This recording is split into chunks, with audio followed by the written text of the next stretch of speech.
support, but Texas law is apparently preventing that because she is pregnant. Natalie Solis is in Fort Worth tonight. She's outside John Peter Smith Hospital where demonstrators on both sides of that issue gathered today. Natalie.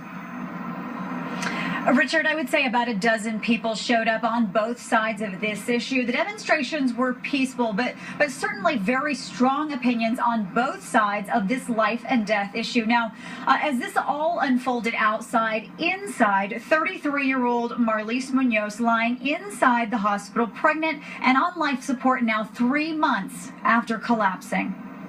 Now we want to pray. We want to pray for the families. Members of Fair Park Bible Fellowship of Dallas, outside John Peter Smith Hospital in Fort Worth. We need to be heard and we need to be seen on this issue. Their hope, convince the family and anyone who will listen that Marlise Munoz's unborn child should live. I think someday, if they think about it, they would be very grateful to have their baby. 33-year-old Munoz has been on life support since collapsing in November, likely from a blood clot in her lung. Both Munoz's husband and her parents want her taken off life support. They say it's a violation of her human rights. Her mother told Fox in a recent interview that Marlise would not have wanted to be kept alive and says she told her parents that in numerous talks. But Texas law will not allow life-sustaining treatment to be taken away from a pregnant woman. Another group supporting the Munoz family. It's heartbreaking for Eric and the rest of the Munoz family to have to wait around to grieve, and he's got to visit his wife every day who's already, dead, and he can't bury her, and they can't mourn, and they can't move on. Munoz, who already has another child with husband Eric, is about 5 months pregnant. Doctors have heard the baby's heartbeat.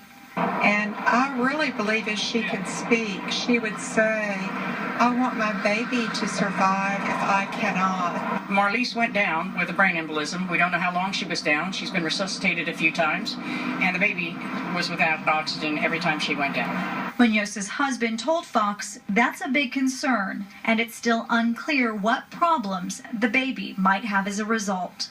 What is the family going to be left with? And they're the ones that have to deal with this at the end of the day.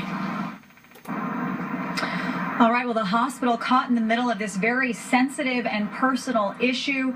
It says it has no choice but to uphold the state law. The Munoz family says it wants that law changed. Richard?